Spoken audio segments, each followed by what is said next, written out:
හොඳයි. කවුරුත් සාදුනාදයක් පවත්වන්න. ප්‍රාර්ථනා වාක්‍ය කියවන්න. අවසර ස්වාමීනි පළමුවද දෙවනුවද තුන්වෙනුවද බුද්ධ රත්නයට ධර්ම රත්නයට සංඝ රත්නයට රත්නත්‍රයට මෞපිය ගුරුතුමන් වහන්සේලාට කායද්්වාරයෙන් වාග්ද්වාරයෙන් මනෝද්වාරයෙන් ද්වාරත්‍රයෙන් දොහොත් මුදුනේ තබා ආදරයෙන්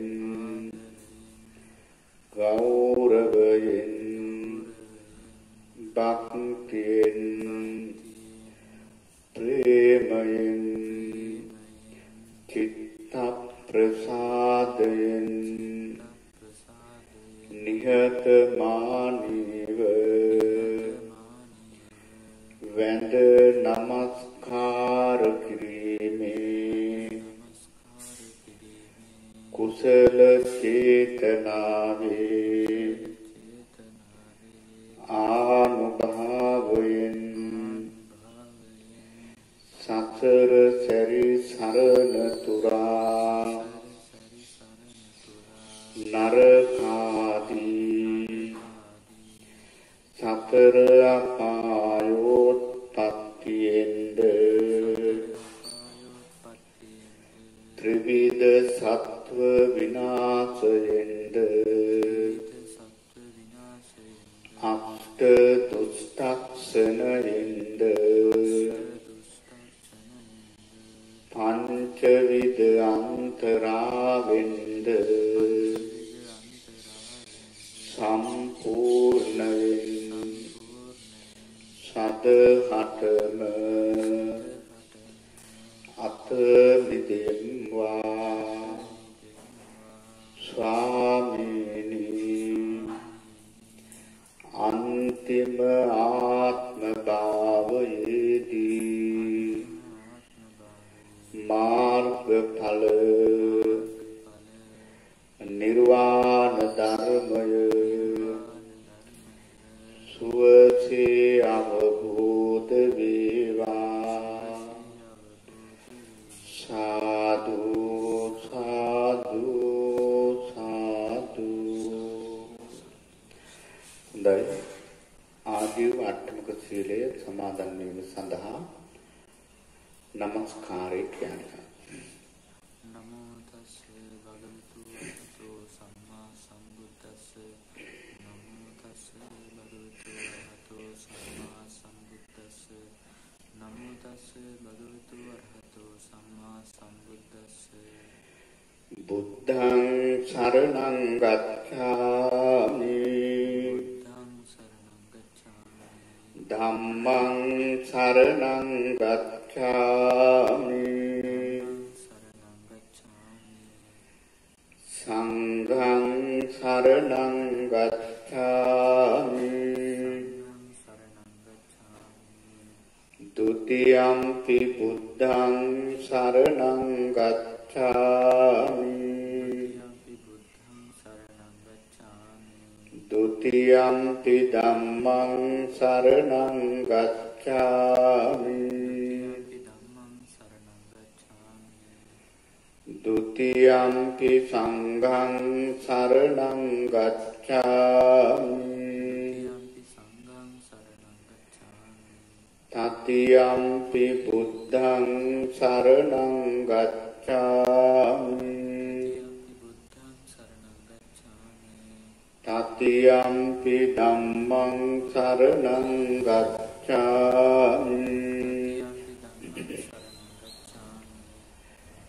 තතියම්පි සංඝං සරණං ගච්ඡාමි සරණාගමනං සම්පුන්නං පාණාතිපාතා වේරමණී සික්ඛාපදං සමාදියාමි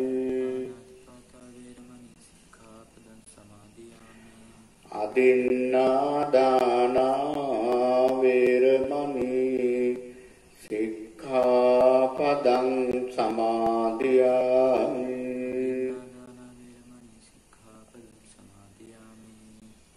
කාමේසු මිච්ඡාචාරා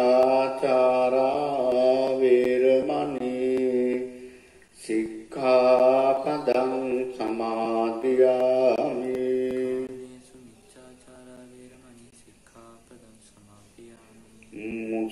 මුසාවාදා වේරමණී සික්ඛාපදං සමාදියාමි පිසුනා වාචා වේරමණී සික්ඛාපදං සමාදියාමි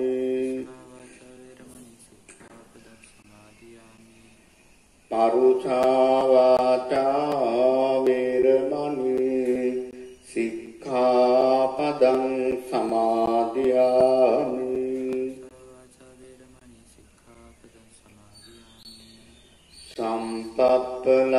සම්පප්පලාපා වේරමණී සික්ඛාපදං සමාදියාමි මිච්ඡා ආජීවා වේරමණී සික්ඛාපදං සමාදියාමි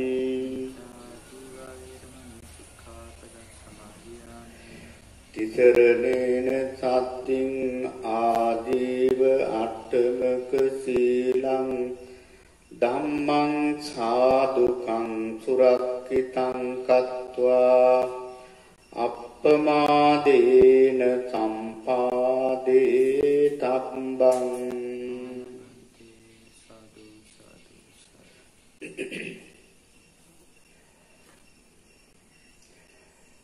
සද්ධාවන්ත කාර්මික පින්නතුනේ සෑම දිනම සූදානම් වන්නේ සෑම ඉරිදා දවසකම තලවතුගොඩ ශ්‍රී ඥානාරාම භාවනා මධ්‍යස්ථානයේ සිදු කරන මේ භාවනා වැඩසටහන හා සම්බන්ධ වෙන්නටයි පින්වත් හැම දිනම සැදී පැහැදී සිටින්නේ. ඉතින් අපි මුලින්ම මතකට නගා ගන්නට ඕන අපේ බුදුරජාණන් වහන්සේ වදාළ බුද්ධ වචනය. ශ්‍රාවකෝ අපේ බුදුරජාණන් වහන්සේ බලාපොරොත්තු වුණේ පින්නතුනි වෙන කිසිම දෙයක් නෙවෙයි. උන්වහන්සේ වදාළ මේ උතුම් ප්‍රතිපත්ති මාර්ගයේ දියුණු කිරීම තමයි අපි සරණගේ භාග්‍යවත් බුදුරජාණන් වහන්සේ ශ්‍රාවකෝ අපින් බලාපොරොත්තු ඉච්ඡ විශේෂිතම දේ. ඒක ඉතාම හොඳින් පැහැදිලි වෙනවා. එදා කුසිනාරානුවර උපවත්තන සල්වනේ ඒ පනවන ලද ආසනයේ වැඩ ඉඳගෙන බුදුරජාණන් වහන්සේ වදාළේ යම් කිසි භික්ෂුවක් භික්ෂුණියක් උපාසකෙක් උපාසිකාවක් මට සත්කාර කරනවා නම් මට බුහුමන් කරනවා නම් මට උපහාර කරනවා නම් ඒ අය මට කළ යුතු සත්‍ය පූජාව තමයි ප්‍රතිපත්ති පූජාව. ඒ අනුව අපේ පින්නතුල්ලා සෝදානම් වන්නේ කතකින් භාග්‍යවත් බුදුරජාණන් වහන්සේට තුන් සම්බුද්ධ පූජාවක් පවත්වන්න කියලා කියන්නත් පුළුවන්. ඒ වගේම පින්නතුනේ මේ තථාගත ධර්මයෙන් කෙරෙන්නේ අපේ මේ සිත පිරිසුදු කිරීම. මනසින්ම තමයි අපට මේ යථාර්ථය අවබෝධ කරගන්න තියෙන්නේ ප්‍රඥාව මුල් වෙලා. එහෙමනම් මේ ධර්ම මාර්ගයේ පින්නතුනේ හිතක් හදන වැඩපිළිවෙලක් කියන එක අපි මුලින්ම හිතට කාවට්ට ගන්න ඕනේ. එහෙම නැතුව බාහිර දේවල් හදන වැඩපිළිවෙලක් නෙවෙයි මේ ධර්ම මාර්ගයෙන් සිද්ධ වන්නේ. ඉතින් භාවනා කරන යෝගාවචරයේකට බොහෝම පීඩාගෙන දෙන කාරණයක් පිළිබඳව තමයි අද මේ කෙටි අනුශාසනාව තුළින් පින්නතුල්ලාට අපි කියලා දෙන්නට බලාපොරොත්තු වෙන්නේ. සාමාන්‍යයෙන් භාවනා කරන යෝගාවචරයා වුණත් හොඳට යෝනිසෝ මනසිකාරයේ තිබුණ නැත්නම් තමන් දන්නේ නැහැ තමන්ගේ හිතේ මේ විදිහේ කෙලෙස් ධර්ම වැඩ කරනවාද කියලා. ඒක අපිට සාමාන්‍යයෙන් බොහෝ දෙනා සමග කතා කරනකොට තේරෙනවා. ඒ වගේම සමහර වෙලාවට අපි සිල්වත් ගුණවත් කියලා හිතාගෙන ණයතුලින් පවා දන්නේම නැතුව පින්නතුනි මෙවැනි දේවල් සිද්ධ වෙන්න පුළුවන්. ඒක ඉතින් කෙලෙස් වල ස්වභාවය. ඉතින් අපි මේ සඳහා මේ අනුශාසනාව සඳහා පාදක කරගන්නේ බුදුරජාණන් වහන්සේ දේශනා කොට වදාළ අංගුත්තර නිකායේ සත්තක නිපාතයේ සඳහන් වන කෝදන සූත්‍රය තමයි මේ සඳහා අපි පාදක කරගන්නේ. ලෞතර බුදුරජාණන් වහන්සේ මේ කෝදන සූත්‍රයෙන් පින්නතුනේ පුදුම උපදේශයක් අපට දෙනවා. තථාගතයන් වහන්සේ වදාරනවා මේ ලෝකේ ක්‍රෝධ කරන පුද්ගලයා සාමාන්‍යයෙන් භාවනාවට අත්‍යවශ්‍ය දෙයක් ඉවසීම. එහෙනම් ඉවසීමට ප්‍රතිපක්ෂ දේ තමයි ක්‍රෝධය නැත්තම් පටිඝය ව්‍යාපාදය. ඉවසීම කියන එක භාවනාවට සිල් ගුණ පුරන්න ප්‍රතිපත්ති පුරන්න හරිම අවශ්‍යයි. ඒ නිසා තමයි බුදුරජාණන් වහන්සේ කන්ති පරමත්තපෝ පරම සීලය පරම තපස ඉවසීම හැටියට වදාළේ. ඉවසීම නැත්තම් මේ සම්බුද්ධ ශාසනය ප්‍රතිපත්ති පුරන්න පුළුවන් කමක් නැහැ. ඒ ඉවසන්ට ඕන කියලා කියන්නේ සීතලෙන්, ඒ වගේම උණුසුමෙන්, ඒ වගේම මැසි මදුරුවන්ගෙන්, සර්පාදී සතුන්ගෙන්, අවවැසි සුළං වලින්, ඒ වගේම බඩගින්න, පිපාසයෙන්, ඒ වගේම නොයෙක් කායික වේදනාවන්ගෙන් පවා අපට ඉවසන්ට සිද්ධ වෙනවා. ඉවසන්න වෙනවා. එහෙම ඉවසන්ට බැරි කෙනාට මේ සාසනික ප්‍රතිපදාව සම්පූර්ණ කරන්න බෑ.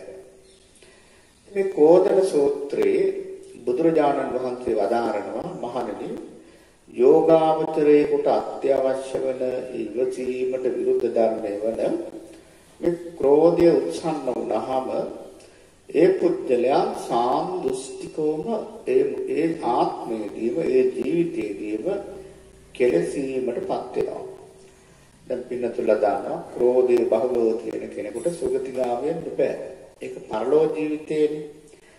හැබැයි ක්‍රෝධයේ බහුලව තියෙන කෙනෙකුට ඒ වගේම ක්‍රෝධයේ තමන්ගේ සිත ඇතුලේ තියෙන කෙනෙකුට සාන්දෘෂ්ටික වශයෙන්වත් දිනුවක් ලබන්න බෑ කියන එක මේ බුද්ධ වචනයෙන් පැහැදිලි වෙනවා.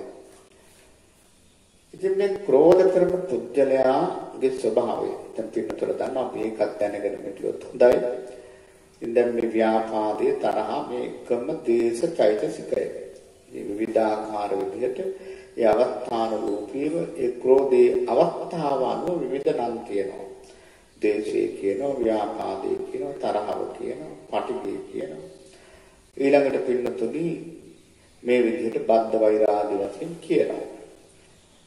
එතකොට මේ ක්‍රෝධය ඇති වෙන ආකාරය පින්නතුලා දානවා. ක්‍රෝධය ඇති වෙන ආකාරය 10ක් තියෙනවානේ. ක්‍රෝධය ඇති වෙන ආකාර 10ක් මුලින්ම දැනගමු. ඒක කවුරුත් දන්නවා. නමුත් මම නැවත සිහිපත් කරන්නම්. අපි හැම දිනාටම ක්‍රෝධය ඇති වෙන ක්‍රම 10යි තියෙන්නේ. කාටවත් කියන්න බෑ නෑ ස්වාමීන් වහන්සේ 10යි නෙවෙයි 11ක් තියෙනවා කියලා කාටවත් කියන්න පුළුවන් කමක් නෑ. ඒ වගේ ධර්මකාරණා දැන ගැනීම තුළින් එක අතකින් අපි සරණ ගිය භාග්‍යවත් බුදුරජාණන් වහන්සේ කෙරෙහි තව තවත් ප්‍රසාදය ඇති වෙනවා. මොකද සාමාන්‍ය පුදුම හිතකට හිතෙන්නේ කේන්ති යන කාරණා කීයක් තියෙනවද කියලා හිතුවොත් ඒක ඉතින් ගණන් කරන්න බැරි තරම් තියෙනවා කියලා තමයි ඕන කෙනෙක් උත්තරයක් දෙන්නේ. ස්වභාවිකයි. නමුත් බලන්න බුදුරජාණන් වහන්සේ සියල්ල කැටි කරලා අපිට දේශනා කරන මහණෙනි කෙනෙකුට කේන්ති යන කාරණා තියෙන්නේ 10යි. නිර්දේශ පාළියේ සඳහන් වෙනවා පිළිතුරු දෙක අහලා තියෙනවා. කෙනෙකුට කේන්ති යනවා අසවලා. ඉතින් කවුරු හරි කෙනෙක් මට අවඩක් කළේ කියලා අතීතෙන් හිතලා කේන්ති ගන්නවා. දැන් බලන්න අපි කේන්ති ගන්නවනේ එහෙම මට මෙහෙම දෙයක් කරා මේ මිනිස්සයා කියලා අපි කියනවනේ නේද? එහෙම කියා හිතා අතීතයෙන් හිතලා අපි කේන්ති ගන්නවා. ඊළඟට පින්නතුනේ අහවල් පුද්ගලයා මට දැනුත් කරදර කරනවා කියලා වර්තමානයෙන් හිතලා අපි කේන්ති ගන්නවා. දැන් අතීතෙම කරදර සිද්ධ වුණා. වර්තමානයෙම කරදර සිද්ධ වෙනවා. ඉතින් අනාගතෙත් එනවා. අනාගතෙත් ඒකාන්තයෙන්ම මේ පුද්ගලයා ඒකාන්තයෙන්ම මට අනාගතෙත් කරදර කරාවි. මෙයාගෙත් මට අනාගතේ ගැලවීමකුත් නැහැ. ඉතින් ඔය විදියට හිතලා ක්‍රෝධය උපදින ක්‍රම 3යි. එතකොට දැන් බලන්න කෙනෙකුට යම් කිසි කෙනෙක් අතීතයෙන් වැරදි කරලා මොන හරි කරදරයක් කළා නම් වර්තමානයෙන් මොන හරි දෙයක් කළා නම් ඊළඟට එයා හිතනවා අනාගතෙත් මට මෙයාගෙන් ගැලවිල්ලක් නැහැ කියලා ක්‍රෝධය උපදින ක්‍රම 3යි. ඊළඟට තමන්ගේ හිතවත් තමන්ගේ සමීපමයට අම්මට තාත්තට සහෝදරයට සහෝදරියට දරුවට කවුරු හරි දෙයක් අවඩක් කරනවා නම් අතීතයේ කළා නම් අනේ මගේ දරුවට ওই මනුස්සයා ඉන්න දෙන්නේ නැහැ කියලා අතීතයේ ඉච්ඡ දෙයක් ගැන හිතලා කේන්ති ගන්නවා. වර්තමානයේ මොනවා හරි වෙනවා නම් ඔන්න කේන්ති ගන්නවා. අනාගතෙත් මේ මනුස්සයාගෙන් නම් ගැලවිල්ලක් නැහැ කියලා ඔන්න කේන්ති ගන්නවා. 6යි. ඊළඟට ඔන්න තමන්ගේ හතුරෙකුට තමන් කැමතිම නැති කෙනෙකුට තමන් ප්‍රිය කරන පවුලේ කවුරු හරි කෙනෙක් එයාට උදව් කරනවා. දැන් හිතන්න තමන් කැමති කෙනෙකුට තමන්ගේ සහෝදරයෙක් උදව් කරනවා. තමන්ගේ අම්මා තාත්තා උදව් කරනවා. තමන්ගේ දරුවෝ උදව් කරනවා. කේන්තියක් නැද්ද? කේන්ති යනවා. මේ මට මෙහෙම දේවල් කරපු මේ මිනිස්යාට අපේ මයයි උදව් කරන්න කියලා ඔන්න හොඳටම කේන්ති ගන්නවා. අතීතෙන් කේන්ති ගන්නවා. වර්තමානයෙන් කේන්ති ගන්නවා. අනාගතෙත් මේගොල්ලෝ අහවලාට උදව් කරાવી කියලා කේන්ති ගන්නවා. එතකොට මේක 9යි. මේ 9ට පින්නතුනේ අස්ථාන කෝප එකතු කළාම 10ක් වෙනවා. දැන් අස්ථාන කෝපේ කියලා කියන්නේ කෝප නොකළ යුතු දේවල් කෙරෙහි කිපෙනවා. සාමාන්‍යයෙන් අවුව පායන කොටත් කිපෙනවා. වැස්සටත් පායනවා. මේ හැම වෙලෙම චිරිචිරිය කියලා. එහෙමත් කිපෙන මිනිස්සු ඉන්න මధుරෙක් කෑවත් කිපෙනවා. තමන්ගේ කකුල ගලක නැත්තම් මොකක් හරි දෙයක හැප්පුණත් එහෙමත් කිපෙන අය ඉන්නවා. ඒකට කියනවා අස්ථාන කෝපය කියලා. එතකොට බලන්න ඔන්න ක්‍රෝධේ ඇති වෙන ක්‍රම 10යි. එහෙනම් මේ ක්‍රෝධයේ අනිවාර්ණ අවස්ථාවක් නැහැ. සෑම විටම පින්නතුනි මේක ධ්‍යානාදියට භාවනාවට ලොකු බාධාවක්. ඒතර දැන් මේ කෝධන සූත්‍රයෙන් අතුරෙන් කියලා දෙන්නේ සාන්දෘෂ්ටිකව මේ ක්‍රෝධය නිසා අපට විඳින්න වෙන විපාක පිළිබඳව. ඒ වගේම භාවනා මාර්ගයකට යන්නවත් පුළුවන් කමක් නැහැ. ක්‍රෝධය යාන්තමින් හරි සිත් තුළ තියනවා නම්.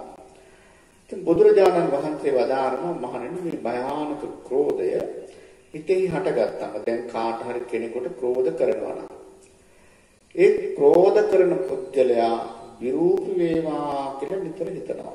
ඔන්න බලන්න පළවෙනි කාරණය. ඒ කියන්නේ කෙනෙක් ලස්සනට ඇඳලා ඒ වගේම හොඳට කෑම බීම කාලා බොහොම ලස්සනට ඉන්නවා දකින්න කැමති නැහැ. පැතුම තියෙන්නේ අනේ මෙයා විරූපී වේවා කියන පැතුම. බලන්න බුදුරජාණන් වහන්සේ වදාारण මහණෙනි ඒ අදහස එක්කම ඒ ප්‍රාර්ථනා කරන පුද්ගලයා හිම විරූපීවටපත් වෙන්නේ නැහැ. නමුත් ඒ ප්‍රාර්ථනා ඒ විරූපී වේවා කියලා හිතන පුද්ගලයාට එහෙම දෙයක් වෙන්නේ නැති වෙන්න පුළුවන්. නමුත් ඒ ප්‍රාර්ථනාව කරන පුද්ගලයා ඒ කියන්නේ ක්‍රෝධයෙන් යුක්ත පුද්ගලයාට මේ ජීවිතයේම සාන්දෘෂ්ටික වශයෙන් තමන් විරූපී වෙන්න ඒක හේතුවක් වෙනවා. මේ පරලෝක ජීවිතේ නෙවෙයි. යම් කිසි කෙනෙක් මේ ජීවිතේ තමන් වෛර කරන කෙනෙක් විරූපී වේවා කියලා හිතනකොට තමන්ම තමයි විරූපී වෙන්නේ. එතකොට බලන්න මේක පරලෝක ජීවිතය ගැන කියන්නම දෙයක් නෑ. මෙලොවම සාන්දෘෂ්ටිකවම තමන් විරූපී භාවයටපත් වෙනවා. ඒ හැම වෙලේම හිත තියෙන අපවිත්‍ර විදිහට හිතේ සතුටක් නෑ. හැම වෙලේම වෛරය, ක්‍රෝධය, ඊර්ෂ්‍යාව මේවා තමයි හිත තුළ තියෙන්නේ. එහෙම කෙනාට පින්නතුන් කිසිම ස්වභාවයක් නෑ. ඉතින් බුදුරජාණන් වහන්සේ වදාරනවා එයා ඉතින් හොඳට නාලා කොණ්ඩ ගොතලා ඊළඟට අලුත් ඇඳුමක් ඇඳලා ඉතින් මොන විදියට ගියත් එයාගේ අර අවලක්ෂණය පේනවා කියලා. එහෙමනම් මේක මේ ජීවිතයට බලන්න සාන්දෘෂ්ටික වශයෙන් මේක විපාක ලැබෙනවා. ඊළඟට පින්නතුනි ක්‍රෝධය ඔය විදිහට තියෙන කෙනා පැය ගණන් භාවනා කළා. මොනවා හරි කර්මස්ථානයක් ඉගෙනගෙන ඒ කර්මස්ථානයේ ප්‍රගුණ කරාට ප්‍රායෝගිකව හිතේ මෛත්‍රියක් නැත්තම් ඒ කෙනාට පින්නතුනි භාවනා මාර්ගයෙන් නම් දිනු කරගන්න බෑ. ඔය දැන් ප්‍රතිපත්ති වලට බහැලා ඉන්න අයට ඔයගේ කෙලෙස් එන්න පුළුවන්. ඒ නිසා හොඳට කල්පනාකාරී වෙන්න හැමෝම ලස්සනට බොහෝම හොඳට ඉන්නවා දකින්න අපි හැම වෙලේම කැමති වෙන්න ඕන. ඊළඟට පින්නතුනි මේ ක්‍රෝධ කරන පුද්ගලයා නිතරම හිතන දෙයක් තමයි තමන්ගේ තරහකාරයාට හොඳ නින්දක් නොවේවා කියලා පතනවා. බලන්න ක්‍රෝධයේ තියෙන භයානකකම නිදා ගන්නටවත් කැමති නැහැ. ඔය මිනිහට නම් නිින්ද යන්න එපා කියලා හිතනවා. ඉතින් බලන්න කොච්චර භයානකද කෙනෙක් නිදා ගන්නටවත් සුව නිින්දක් ලබනවටවත් මේ ක්‍රෝධයෙන් යුක්ත පුද්ගලයා කැමති නැහැ. දැන් පින්නතුලා අහලා ඇති අනුරුද්ධ මහරහතන් වහන්සේ. අනුරුද්ධ මහරහතන් වහන්සේගේ නංගි කෙනෙක් හිටියා, නැගණියක් හිටියා. මේ නැගණියට කුෂ්ඨ රෝගයක් හටගත්තා. බොහොම රෝමත් කෙනෙක්. හැබැයි මේ කුෂ්ඨ රෝගය බොහොම දරුණුවා නොයේ විවිධ ප්‍රතිකාර කළා. ඒක ප්‍රතිකාරයක්වත් අහන්නේ නැහැ, ඒක බෙහෙතක්වත් අහන්නේ නැහැ. අනුරුද්ධ මහරහතන් වහන්සේ බැලුවා.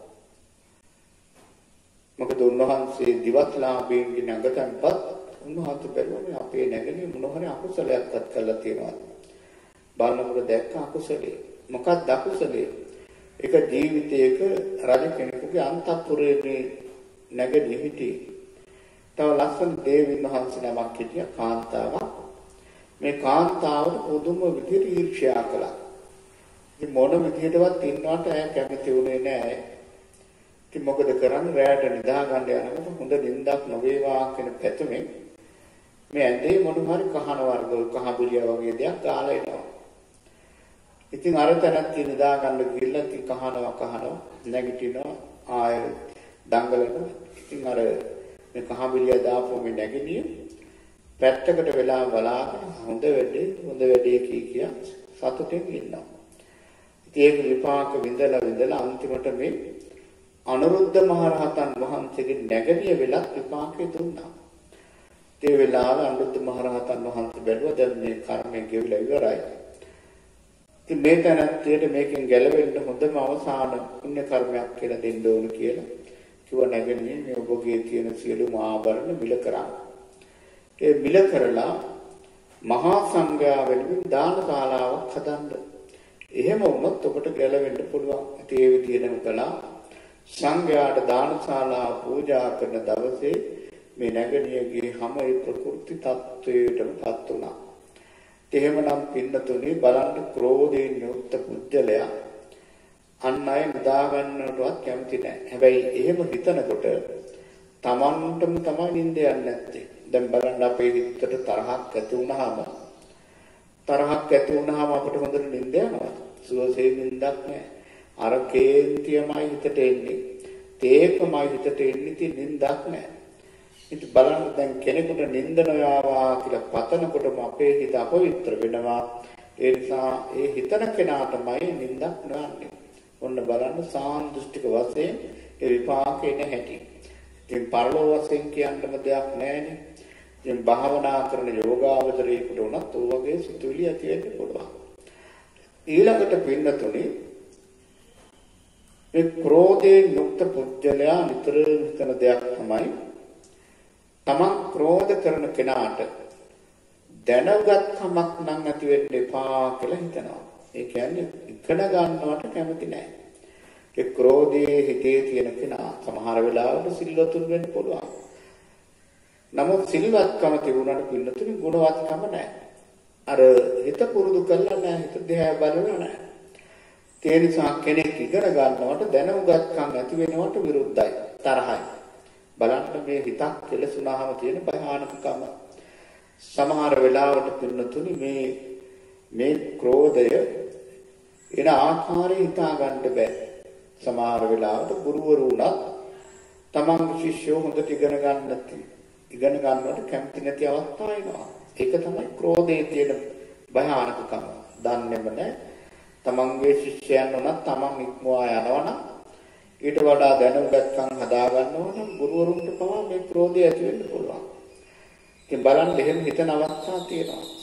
දැන් බලන්න කොච්චර ළමයි සමහර ළමයි අපිට කියලා තියෙනවා.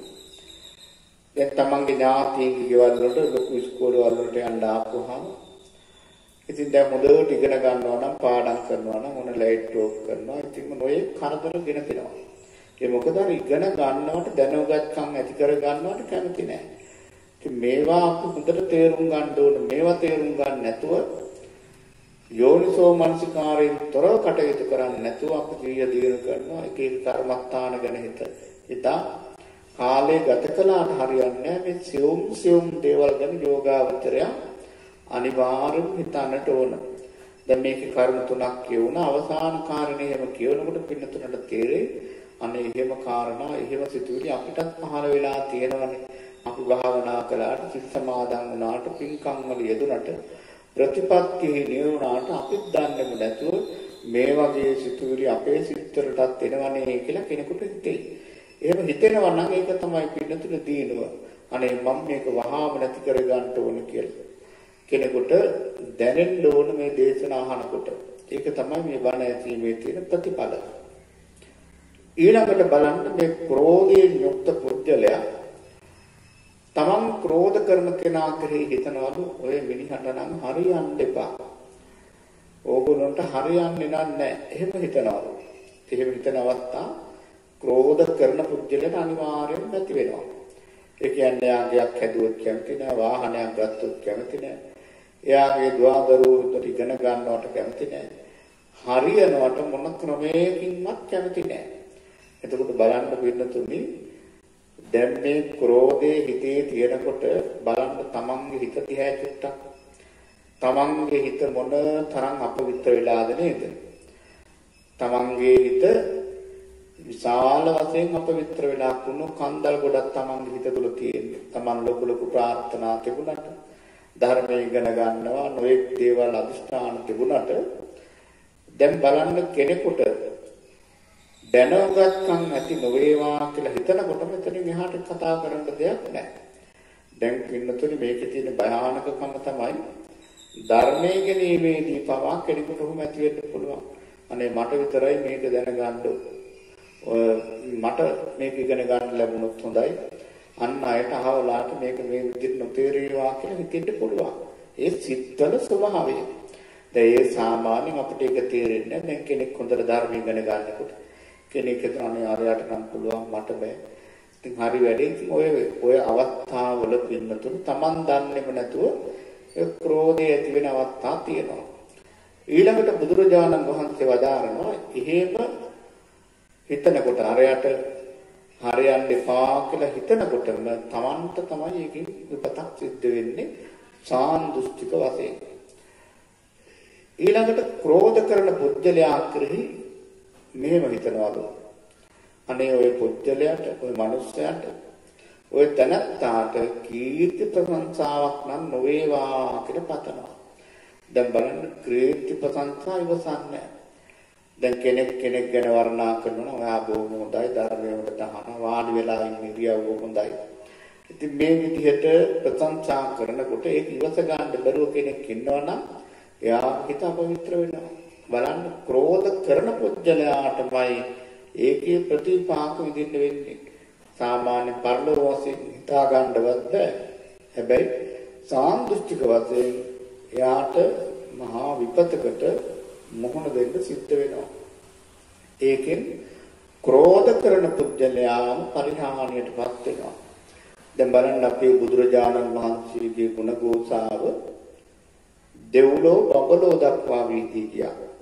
උන්වහන්සේගේ සහනශීලත්වය, ආචරණයන්ට පිහිට වීම, මහා කාරුණිකත්වය මේ ආදී ගුණ නිසා බොහෝ අය බුදුරජාණන් වහන්සේට කීර්ති ප්‍රශංසා සිද්ධ කළානේ.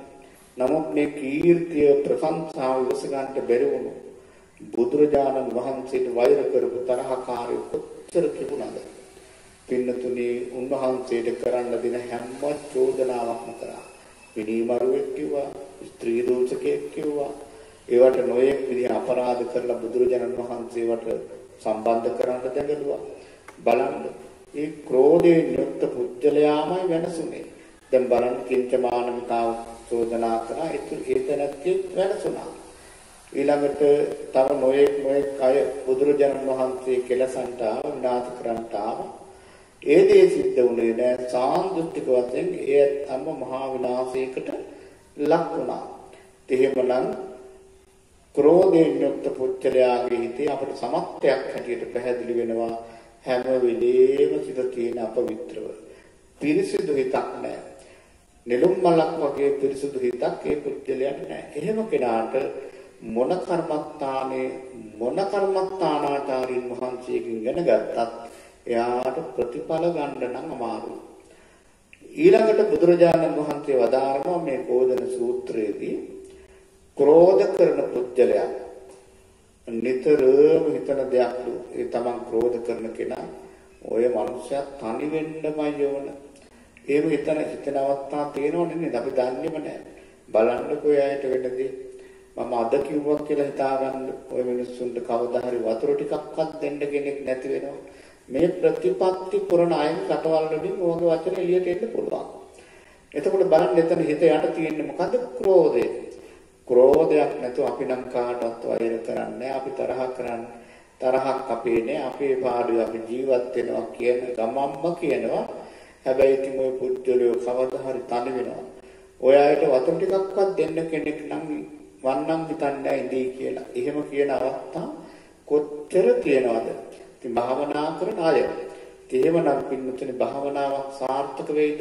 සාර්ථක වෙන්නේ නැහැ. මොකද සාන්දෘෂ්ටික වශයෙන් එහෙම හිතනකොටම තමන්ගේ හිත මහා අපවිත්‍ර ස්වභාවයකටපත් වෙනවා. ඊළඟට පින්නතුනේ අවසාන කාරණේ තමයි මේ ක්‍රෝධ කරන පුද්ගලයා නිතරම හිතන දෙයක් තමයි ඔය මිනිස්සු නම් ඔය කරපු අපරාධ වලට යන්න අපායක් නැහැ. ඔය ඇත්තෝ යන්නෙම නිරේ තමයි කියලා හිතනවා. දැන් අපි එහෙම හිතන්නේ නැද්ද? අපිට එහෙම හිතෙන අවස්ථා නැද්ද? සමහර වෙලාවට භාවනා මාර්ග ඉස්සරහට ගිය අය අනිත් අය ගැන, තමන් අකමැති අය ගැන, පව් කරන අය ගැන එහෙම හිතනවනේ. ඒතර එයාගේ ප්‍රාර්ථනාව එයයි අපාය ආවා කියන ප්‍රාර්ථනාව. නමුත් එහෙම වෙන්න ඕන. මොන වරද්ද කළත් එයාට නම් යහපතක් වේවා, මේ වගේ ගැලවෙන්න ලැබේවා කියලා මෛත්‍රී හිතක් තියෙන කෙනෙක් හිතන්නේ. නමුත් ධර්මයේ යන ගමන් හිතනවා ඔයගොල්ලන්ට නම් අපායවල් කොහේ තියෙද්දන්නේ නැහැ. ඔයගොල්ලෝ ඉතින් නිරේම තමයි. එහෙම කියන පුතර අවස්ථා තියෙනවාද? පින්නතුනේ අපි නොදැනුවත්ව කිව්වට හිත යට ක්‍රෝධය හොඳට තියෙනවා.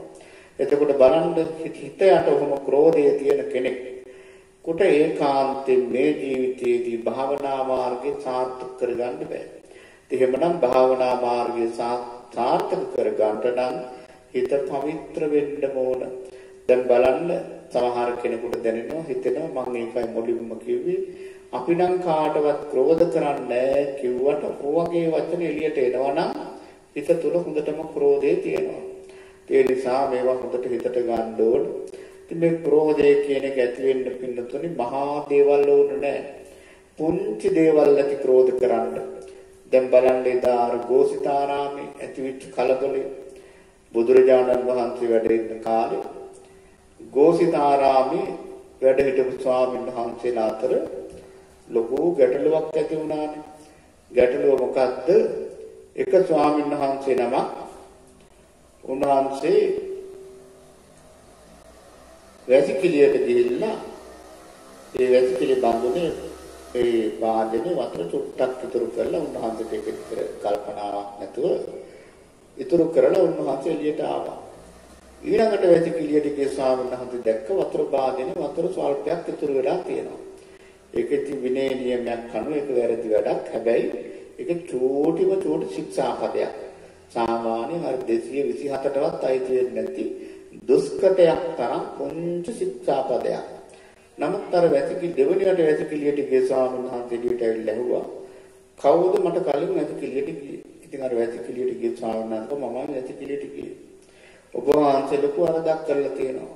වැසිකිලි බඳුනේ වතුර ඉතුරු කරලා ආවේයි. මට ඒක ඉතර ගාණක් උනේ නැහැ. ගාණක් උනේ නැහැ කියලා හරියන්නේ ඔබ වහන්සේ ලොකු වරදක් කරලා තියෙනවා. දැන් සංඝයාට මතක් කරලා ඒවත් දෙසා ගන්නයි කිව්වා. ඉතින් මේ ස්වාමීන් වහන්සේ තමන්ගේ ශිෂ්‍ය පිරිසට කිව්වා බලන්න ඉතින් මම මෙහෙම හිතලා කරපු දෙයක් නෙවෙයි. අහවල් භික්ෂුන් වහන්සේ මට මේ විදිහට චෝදනා කරනවා. ඔන්න ශිෂ්‍ය පිරිස මොකද කරේ? ඒකට විරුද්ධව කතා කරන්න ගත්තා. ඉතින් ඒ වෙලාවේ අර චෝදනාව කරපු භික්ෂුන් වහන්සේගේ ශිෂ්‍ය පිරිසත් සමග දැන් මේ චෝදනාව ලැබුණු ස්වාමීන් වහන්සේ ශිෂ්‍ය පිරිස ගැටෙන්න පටන් ගත්තා. මේ සිල්වතුන් වහන්සේලා හැබැයි පිළිතුරු සතිපට්ඨානෙ නම් වඩලා නැහැ. සතිපට්ඨානෙ වඩලා තිබ්බනම් මේක ඉක්මනට තේරෙනවා මොකද්ද වෙන්නේ කියලා. බලන්න සිල් ගුණ පිරුවා සතිපට්ඨානෙ වැඩෙන්නේ නැත්තම් කෙලෙස් වලට අහු වෙනව හොයන්න බෑ. මොකද මේ සීලයෙන් පමණක් සෑහීමකටපත් වෙන සාසනයක් නෙවෙයිනේ. එහෙමනම් ඉතින් සිල් ආරක්ෂා කරගෙන සීලේම අල්ලගෙන ඉතින් හිටියට එහෙම ලොකු ප්‍රතිඵලයක් නැහැ. සීලයේ තියෙන සමාධිය පිණිස. ඒ වගේම චිත්ත විසුද්ධිය පිණිස. ඉතින් චිත්ත විසුද්ධිය, ditthi විසුද්ධිය පිණිස. එහෙම නැතුව එක තැන පල් වෙන්නේ නෙවෙයි. එතකොට බලන්න පින්නතුනේ අර භික්ෂුන් වහන්සේලා දැන් බුදුරජාණන් වහන්සේ ධර්මාන කාලේ බොහෝම සීලවන්තයි. හැබැයි සතිපට්ඨානෙ වඩලා නැහැ. ඉතින් කලකොහලාල ඇති වුණා. අන්තිමට ගෝසිතාරාමේ එකම කලබලයක් බවට පත් වුණා. දායකයොත් ඔන්න බෙදෙන්න ගත්තා. දැන් මොළු පලාතම පින්නතුනි මහා කලබලයක් බවට පත් වෙනවා. බුදුරජාණන් වහන්සේ අනුශාසනා කළා හරි ගියේ නැහැ. උන්වහන්සේ මොකද කරේ? තුන් චූරයි පාත්‍රය අරගෙන තනියම හුදකලාවේ පාරිලේයක වනයේට වැඩම කළා.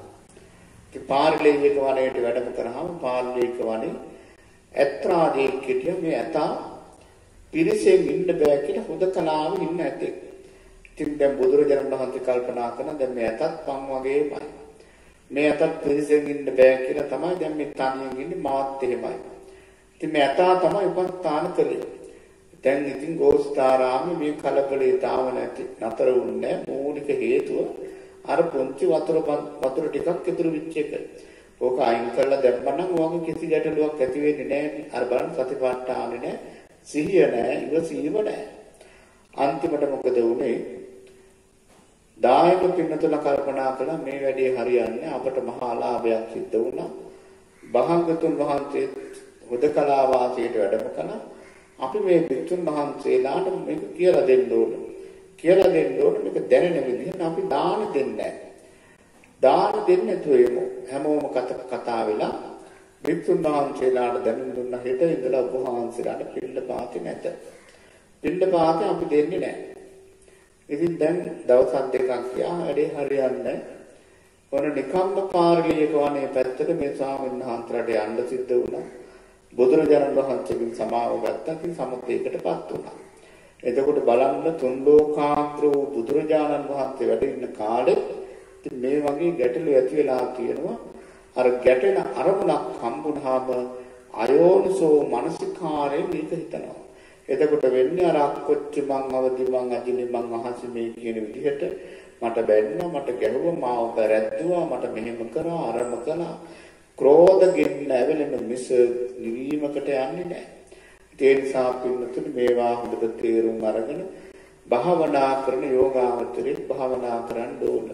එහෙම නැතුව මහා ලොකු දේවල් ඔළුවේ තියාගෙන නවමහා විදර්ශනා ඥාන කටපාඩම් කරගෙන සත්‍ය විසුද්ධිය ගැන කරුණු දැනගෙන නොයේ විදිහට ගැඹුරු කාරණාවන් හදාරමින් මේ පුංචි දේවල් ගැන හිතුවේ නැත්නම් භාවනාව සාර්ථක වෙන්නේ නැහැ. මම මේකෙන් අදහස් කරන්නේ ගැඹුරු කාරණා ඉගෙන ගන්න එපා කියන එක නෙවෙයි. හැබැයි යෝනිසෝ මනස්කාරයෙන් යුක්තව හැමදේම සිද්ධ වෙන්න ඕන. එහෙම වුණොත් වෙන්නේ පින්නතුනි අපි කොහෙද යන්නේ කියලා අපිවත් දන්නේ නැහැ. විශයක් හැටියට මේ උතුම් ධර්මයක් ඉගෙන ගන්නවා ඒකෙන් ජීවිතයට කිසි ප්‍රතිඵලයක් ලැබෙන්නේ නැහැ. දැන් සමහර වෙලාවට දැන් බොහෝ දෙනා අනේ මම නම් කාටවත් වෛර කරන්නේ නැහැ. මගේ හිතේ කීර්තියක් අටිගයක් නැහැ. මම පුදුම විදියට ඉවසනවා කියලා හිතාගෙන ඉන්න අයගේ උනත් කෙනෙක් වැරදි කරනකොට අනේ ඔයාට යන්න ඉතින් අපායවල් නැහැ කියලා හිතෙන්න බැරි කමක් නැහැ. ඉතින් එහෙම தත්ත්වයටපත් වෙන්න හොඳ නැහැ. ඉතින් බලන්න බුදුරජාණන් වහන්සේ කකචෝපම සූත්‍රයේදී වදාළේ මොකද්ද? කකචෝපම සූත්‍රයේදී වදාළේ යම් කිසි හොරු දෙන්නෙක් එකතු වෙලා අර බණ්ඩේ කීයටක් අරගෙන දෙපැත්තෙන් අල්ලගෙන කපනවා. අපේ ඇඟ මැද්දේ. ඒ කපන වෙලාවෙත් අර කපන තැනත්තන්ට වෛර කරනවා නම් ඒ මගේ අනුශාසනාව පිළිපදින කෙනෙක් නෙවෙයි කියලා බුදුරජාණන් වහන්සේ වදාළා. එතකොට බලන්න කොච්චර ඉවසන්න ඕනද මේ ධර්ම ඉස්සරහට යන්න. ඒ නිසා පින්නතුනි මේක මහා සුළුපටු දෙයක් නෙවෙයි. ඒකයි බුදුරජාණන් වහන්සේ වදාළේ කන්ති යෝන විච්චති කියලා. ඉවසීමට වැඩිතරම් මන් යහපතක් නෑ. කන්ති බලම් බලානිකම් ලොව තියෙන මහා බලයණය තමයි ඉවසීම. එහෙමනම් ඉවසන්න පුළුවන් කෙනාට ඕනම තැනක පින්නතුනි ඉදිරියට යන්න පුළුවන්. ඉවසන්න බැරි වෙච්ච කෙනා මග දාලා යනවා. මහානකම වුණත් එහෙමයි. ඊළඟට පින්නතුනි භාවනාවකට සිල් ගන්න ආපු කෙනෙක් ප්‍රතිපත්ති පුරන්න ආපු කෙනෙක් ඉවසීම නැත්තම් මහා දාලා යනවා. දැන් බලන්න මේ ඉවසීම නැති වුණාම මොන භාවනා කරන්න ගියාම අයියෝ මෙතන පහසු ගන්න ඉවසන්නේ. මෙහෙම පුළුවන් ද භාවනා කරන්න කියලා ඔන්න දමා ගහලා එනවා.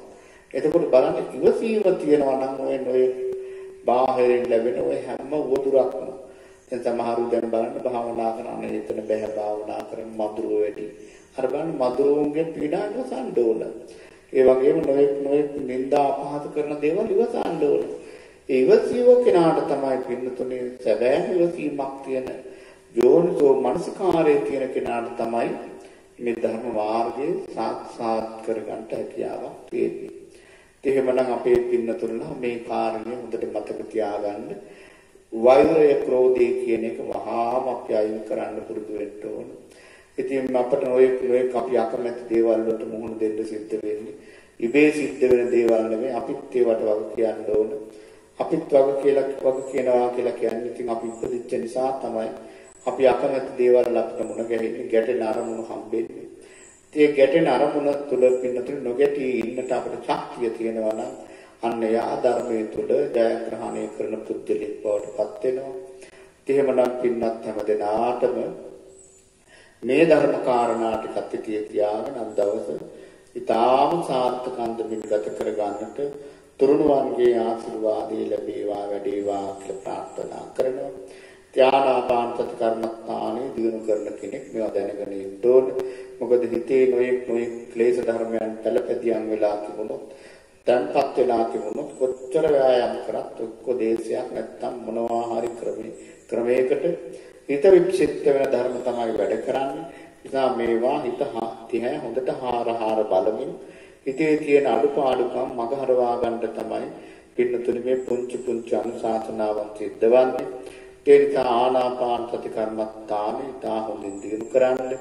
ආනාපාන සති කර්මස්ථානේ කියන්නේ පින්නතුනි අපේ වාසනාවට ලැබිච්ච මහා කමඨහන ලෝපහල විච්ච සියලු බුදුරජාණන් වහන්සේලා ලෞතර බුද්ධ රාජ්‍යයට පාදක කරගන්න මේ භාවනාව. ඒ නිසා තමයි මහා පුරුෂ භාවනාව කියලා මේ භාවනාවට කියන්නේ.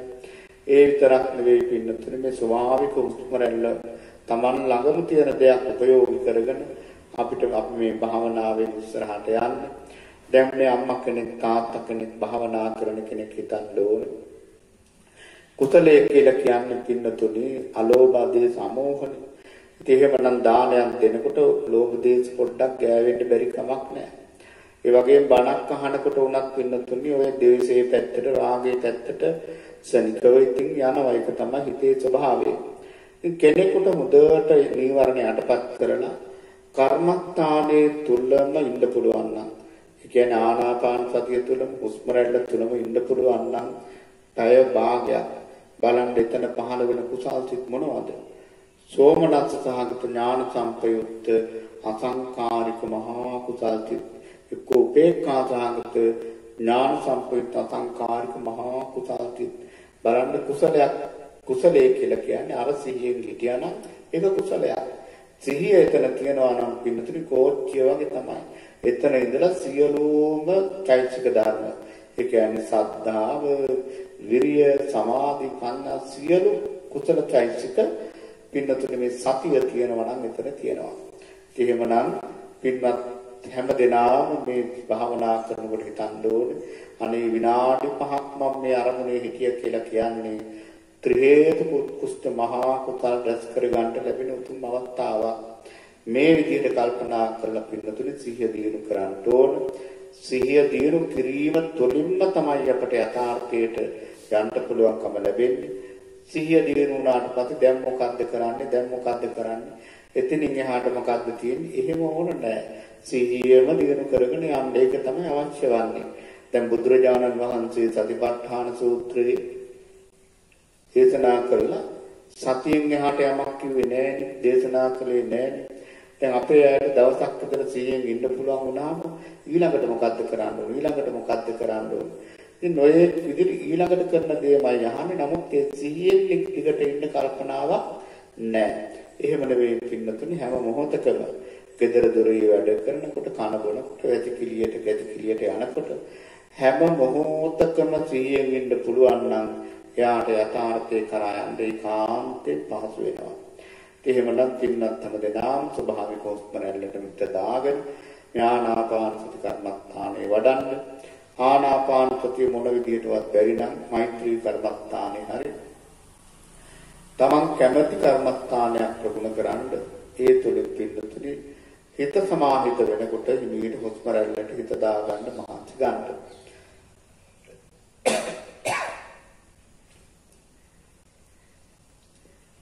එහෙමනම් පින්වත් හැම දිනාටම අද දවසේ හොඳට කාලය අරගෙන භාවනා කරන්න කාල වේලාව තියෙනවා. තමන්ගේ නිවෙස් වල ඉඳගෙනයි දැන් භාවනා කරන්න. ඊළඟට අපේ ත්‍රිධම්ම ස්වාමීන් වහන්සේ අනුශාසනාවක් සිදු කරනවා. ඒකත් අහලා පින්නතුල්ලාට භාවනා කරන්න අවස්ථාව තියෙනවා. ඉතින් මේ අන්තර්ජාලය හරහා කරනකොට අපිට මේ පිළිවෙලටයි කරන්න සිද්ධ වන්නේ. වෙනදට නම් අපි සාමාන්‍යයෙන් මේ මුල් අනුශාසනාව අහලා අපි පැයක් විතර භාවනා කරනවා. පූර්ව කෘත්‍ය සම්පාදනය කරන නමුත් අපිට එහෙම අවස්ථාවක් නැහැ. ඒ නිසා දැන් කවුරුත් හොඳට හිත පහදවාගෙන පූර්ව කෘත්‍ය සම්පාදනය කරලා ඊළඟට අපේ ත්‍රිධම්ම ස්වාමීන් වහන්සේගේ අනුශාසනාව ශ්‍රවණය කරමු. හොඳට සිහිය ඇති කරගන්නට දැන් මේ පින්වත් හැම කෙනෙක්ම මහා සීලවන්ත පිරිසක් ආදි වට්ටමක සීලේ සමාදන් වෙලා ඉන්නේ. කාය සංවරව දැන් තියෙනවා. වචනයත් හරි සංවරයි.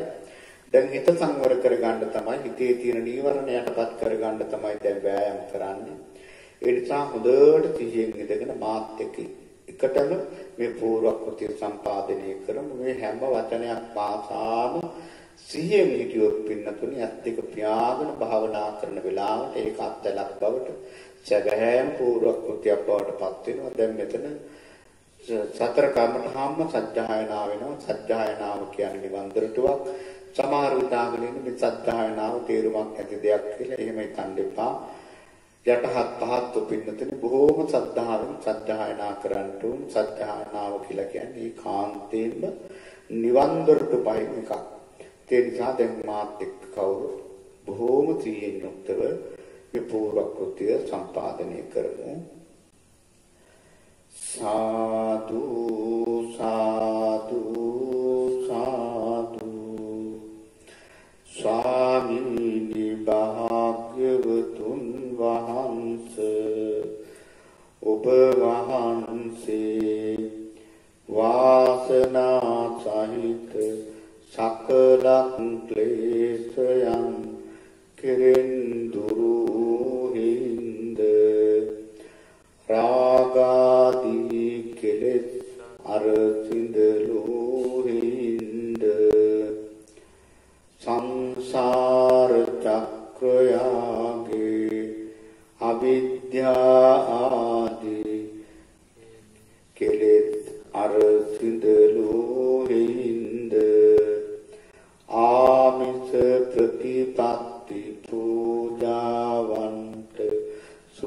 සුහින්ද රහසක් තවක් නැති අති පරිසුද්ධ සන්තාන ඇති හේින්ද අරහත් නම් වනසේක මෙසේ අරහං ආදී අනන්ත ගුණයෙන් සමන්නාගත වූ සම්මා සම්බුද්ධ රත්නයට මාගේ නමස්කාරය වේවා මාගේ ජීවිතයද පූජා කරමි පූජා වේවා සාදු සාදු සාදු ස්වාමීනි භාග්‍යවතුන් වහන්සේ ඔබ වහන්සේ විසින් ජයසිරි මහා භූමැඩදී අවබෝධ කොට වදාලා වූ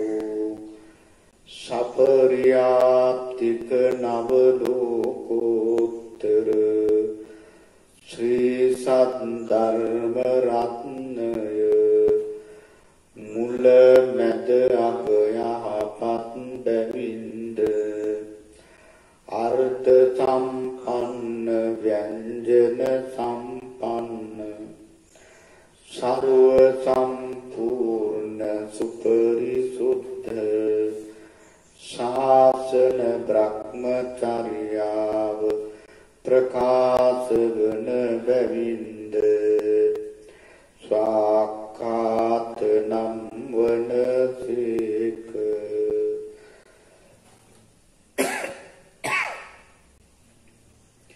මෙසේ ස්වාක්ඛාත ආදී අනන්ත ගුණයෙන් සමන්නාගත වූ ශ්‍රී සද්ධර්ම රත්නයට මාගේ නමස්කාරය වේවා මාගේ ජීවිතයද පූජා කරමි පූජා වේවා සාදු සාදු සාදු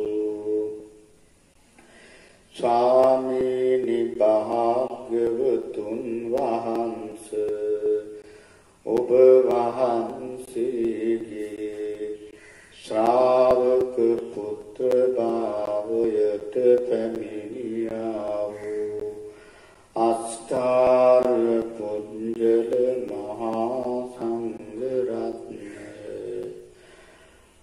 සම්්‍යක් මාර්ගයට පිළිපන් බැවින්ද සුපටිපන්න නම් වනසේක මෙසේ සුපටිපන්න ආදී අනන්ත ගුණයෙන් සමන්නාගත මහා සංඝ රත්නයට මාගේ නමස්කාරය වේවා මාගේ ජීවිතයද පූජා කරමි පූජා වේවා සාදු සාදු සාදු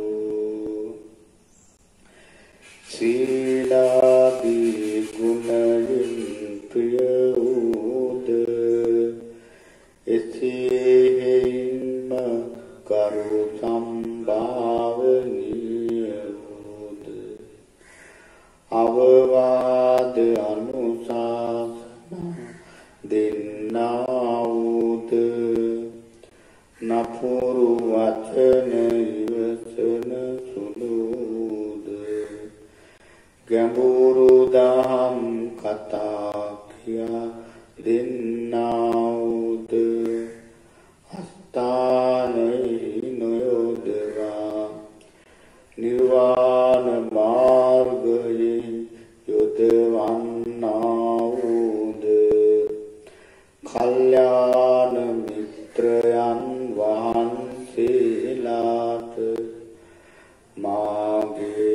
නමස්කාරය වේවා මාගේ ජීවිතයද පූජා කරමි පූජා වේවා සාදු සාදු සාදු ස්වාමීනි භාග්‍යවතුන් වහන්සේ මාගේ සිත කය වචනයෙන් සිතු සියලු පමා වරදට බුද්ධ රත්නය මට සමාවන සීක්වා ධර්ම රත්නය මට සමාවන සීක්වා සංඝ රත්නය මට සමාවන සීක්වා ආර්යයන් වහන්සේලාද මට සමාවන සීක්වා කල්යාණ මිත්‍රයන් වහන්සේලාද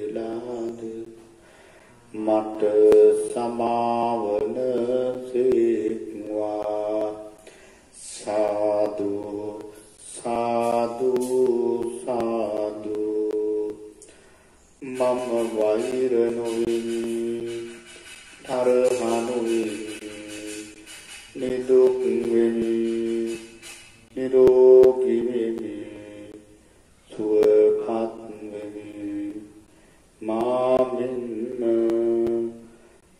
මාගේ හිත සත්වයෝද මදහත් සත්වයෝද වෛරී සත්වයෝද සියලු සත්වයෝද වෛර නොවෙත්වා තරහ නොවෙත්වා නිදුක් වෙත්වා නිරෝගී වෙත්වා සුවපත් වෙත්වා මාමින්ම සියලු දෙවියෝද වෛර නොවෙත්වා තරහ නොවෙත්වා නිදුක් වෙත්වා නිරෝගී වෙත්වා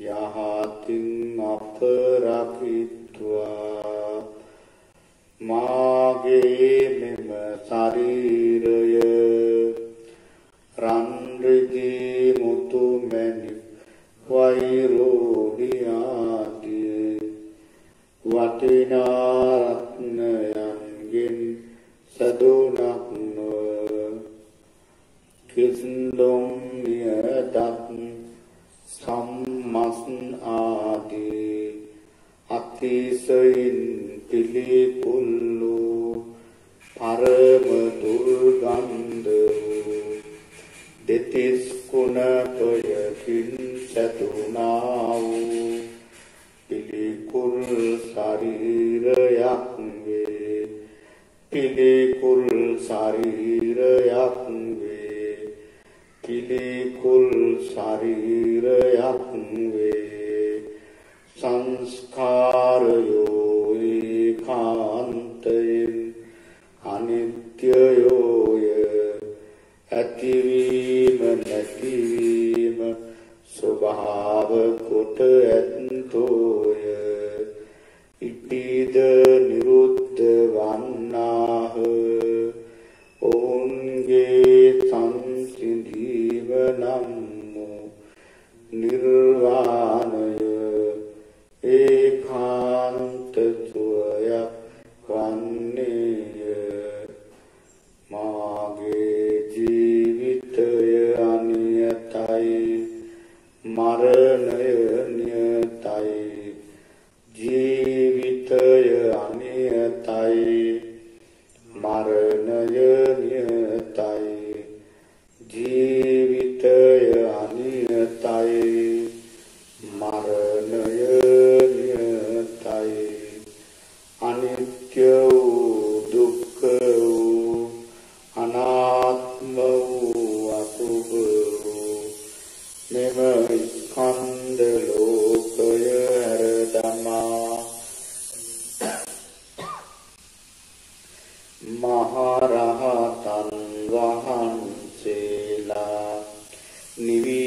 ශන ශ්‍රී